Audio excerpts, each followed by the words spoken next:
What is up, everybody? Welcome back to another video on the channel, and I recently uploaded my reaction to the NBA All-Star teams. The full rosters were revealed, so if you haven't seen that video yet, make sure you go check it out. But I wanted to make another video because with NBA All-Star Weekend coming up, that means the trade deadline is coming up, and it is actually this Thursday, and we have seen probably the two craziest days of trades in NBA history that I can remember, because on Saturday, the Dallas Mavericks, the Los Angeles Lakers, and the Utah Jazz completed a three-team trade that sent superstar Luka Dončić, Maxi Kleber, and Markieff Morris to the Lakers, and in return, the Mavs got Anthony Davis, who is one of the best players in the league, Max Christie, a 2029 first-round pick, and the Jazz, who are in rebuild mode, did get some players in return. They got Jalen Hood-Schifino, and I believe 2 second-round draft picks in the trade. And so just to start off by how shocking the trade is, when I first saw the notification, I thought this has to be fake. There's absolutely no way that the Mavs just traded Luka to the Lakers. And it was true. Shams revealed that the trade was 100% true. He had to do a follow-up tweet to ensure everybody that his phone didn't get hacked to say that this trade is true. The Mavs actually just did this in the middle of the season when nobody saw this coming. Absolutely nobody thought that the Mavs had made Luka Dončić available and were willing to trade him in the middle of the season. But here we are. And before I get into what this trade does for both teams basketball-wise, I wanted to talk about why I think the Mavs made this move and whether or not I agree with it. And so, essentially, the Mavericks made this move because they didn't trust Luka Dončić's ability and desire to stay healthy. That's what I think. They didn't think he had the desire to stay healthy, the desire to get in shape, the desire to be available for his team consistently. And when you look at what he has done in the NBA, he's a 5-time All-Star and he has made 5 straight first-team All-NBAs. And those 5 straight first-team All-NBAs started his second season in the league when he established himself as clearly one of the best players early on. And most people view him as one of the top 3 players in the NBA, right behind Nikola Jokic and Giannis Antetokounmpo. And there's some people who even argue that he is the best player in the league because of what he gives you from an offensive standpoint. He's one of the most explosive scorers I've ever seen in the league. His career points per game average is one of the highest all time already at 25 years old. And he's an awesome playmaker and rebounder. He's essentially a walking triple-double almost. And what he gives you offensively, you would think there was no way that a team as good as the Mavericks, who were just in the NBA Finals last year after going on a crazy run in the second half of the season, it was looking like the Luka and Kyrie dynamic wasn't working, but they made the moves at the deadline. See, the Mavericks last year were also very active at the trade deadline, but for different reasons. They were trying to shore up their core around Luka and Kyrie Irving, and they got Daniel Gafford and PJ Washington, 2 pieces that proved to be very, very critical for Dallas' success. And they obviously, as a 5th seed, made it to the finals. And even though it didn't go as planned against the Celtics, it was still like, this could be a learning experience for Luka, because in the finals, if you want to win, you have to play defense, you have to be in shape, and you can't whine to the officials after every single non-call you get. And I think these were 3 things that had Dallas concerned, because they're saying our star isn't in shape, he whines too much to the refs, and he doesn't play defense. And as a star of the team, you have to be the leader of the team. People are going to follow their leader. So if your best player isn't establishing that he's going to try his hardest on defense every single possession, that's going to trickle down to the rest of the guys on your team. And so that's a really big reason why the Mavs wanted to trade him, I think. And you also have to think about how much money they were going to have to pay him after this season, because he was going to start a supermax contract extension that was worth, I believe, $345 million. And so the Mavs were basically saying that even though this guy is super good, we see the accolades, we see how talented he is offensively, what he is doing, or rather not doing off the court, is not worth it for us going forward. And is that a decision I agree with? Honestly, no. I don't think I would trade Luka Dončić. I think I considered him to be one of those guys in the league who's simply untouchable because of how talented he is. But clearly the Mavs did not view him that way, and so he goes to the Lakers, and he's going to be playing with LeBron James, who is still at 40 years old, one of the best players in the NBA. It's funny that the Lakers made this trade just hours after beating the Knicks, who, mind you, were on a 5-game winning streak, and LeBron went into Madison Square Garden without Anthony Davis. Anthony Davis wasn't even playing, and he had a 33 30-point triple-double at 40 years old. The things that LeBron James is still able to do at his age are just absolutely absurd. And so now he gets to play with Luka, and in the short term, I'm not sure how much better this makes the Lakers because they now have a really big problem in terms of size. They have absolutely really no presence in the front court, and so they're a small team as of right now. Will they make some more moves by the time the deadline ends to get a center in there or another big? I think they will because they have to. Like, the West is just too good in terms of teams with a lot of size that they're going to have to face if they want to make it to the championship and win it this year. You look at the Mavericks now, who are one of the biggest front courts in the league with AD there, Daniel Gafford, just a really big team. The best player in the conference and a lot of people's best player in the league, Nikola Jokic, is a center. You look at teams like the Rockets, who have a very talented center in Alperen Sengun. And then even the Grizzlies, who, with Jaren Jackson Jr., who had a very good game yesterday, almost scored 40 points against the Bucks, was named his second All-Star team. That is to say, the West is a very, very big conference in terms of size. And now the Lakers are one of the smallest contending teams in the league because they don't really have a center or front court presence anymore. So I'm really interested to see what they're going to do in terms of that. But what this really means for the Lakers is that they are preparing for life after LeBron James. They acknowledge that LeBron has been there for almost a decade now. He did what he was supposed to do. He brought them a championship. But they need to figure out who that next star and face of the franchise is going to be, because they don't want to have another stretch where they're basically awful like they were for mostly the entire decade of the 2010s, because Kobe Bryant was fizzling out. He was reaching the end of his career, and they had no plan in terms of what they were going to do to bring in that star player in there. And until LeBron James got there, the Lakers were literally the laughing stock of the NBA and one of the worst teams in the league. So they're like, let's just try and figure that out now for the long term, who that face of the franchise is going to be. And you could argue there's no other guy that it could be better for that than Luka Dončić. If he is able to stay in shape, get better at defense, and do all the things that he needs to do to consistently be available for his team. And so that's what I think the move means for the Lakers. They're preparing for life after LeBron, but they're going to have to figure out a lot of issues that they have in terms of size.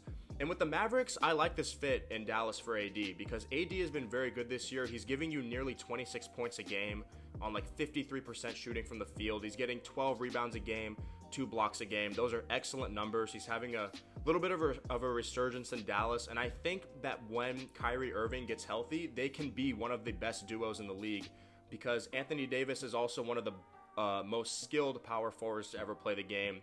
So his game can extend from really anywhere on the court. Hasn't been as good of a three-point shooter in the latter years of his career, but he can still knock down that mid-range jumper. So that pick and roll, pick and pop duo between him and Kyrie Irving is going to be very fun to watch in my opinion. And like I said, they still have guys like Gafford, like PJ Washington, who can provide size. And that's what they're going to need if they're going to want to go deep in the West this year outside of injuries.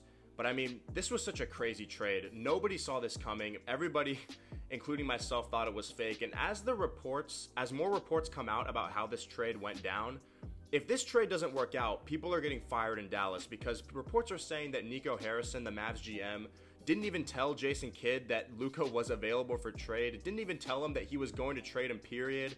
And now the reports are coming out that Luka had already bought a house in Dallas because he thought he was going to stay there the rest of his career. The two guys, the main centerpieces of this trade, Anthony Davis and Luka, did not even see this coming.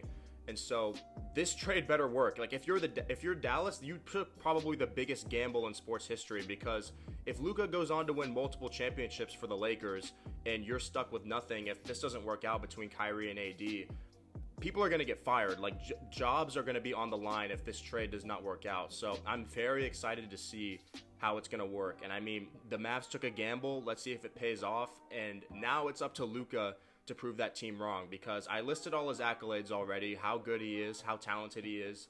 And the Mavs were still willing to trade him because they thought, what good is that if you're not on the court, and when you're on the court, you're not in shape, you're not playing defense, and you're arguing with the officials after every play.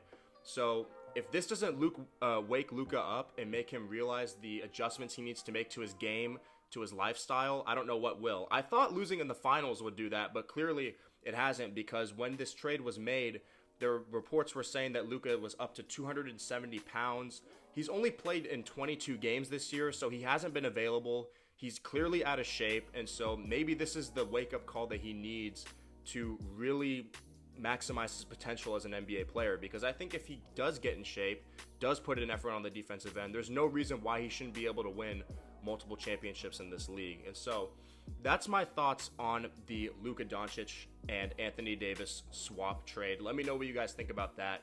But there's also another trade that I do want to touch on, and it was, if not for this Luka Dončić Anthony Davis trade, it would definitely be, in my opinion, the biggest move of the trade deadline.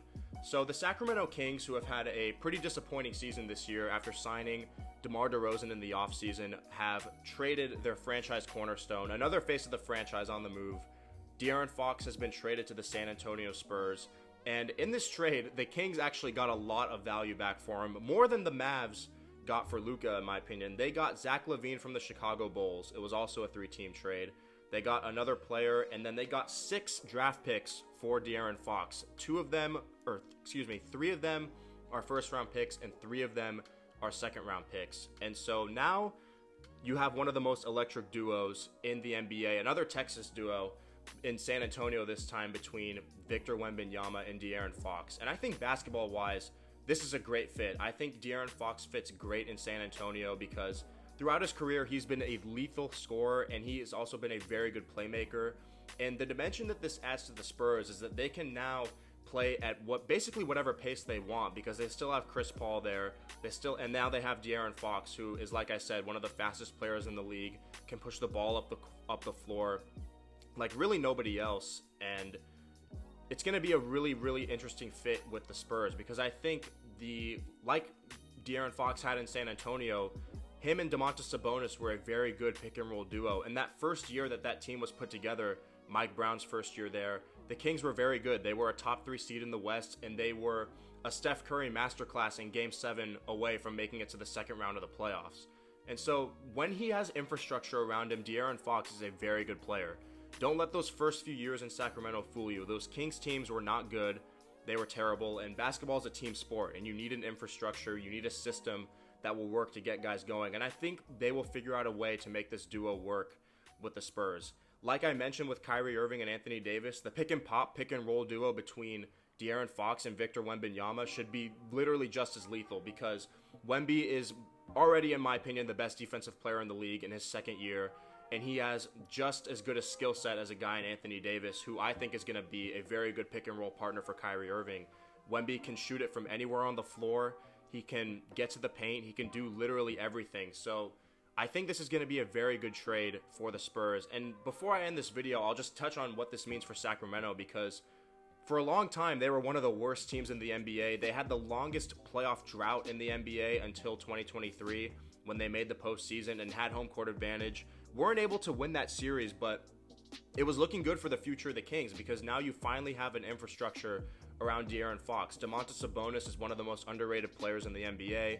I think he should have been an all-star this year. Either him or De'Aaron Fox should have been all-stars this year. And you signed DeMar DeRozan, who was one of the biggest high-profile free agents this offseason, and he chose to go to the Kings.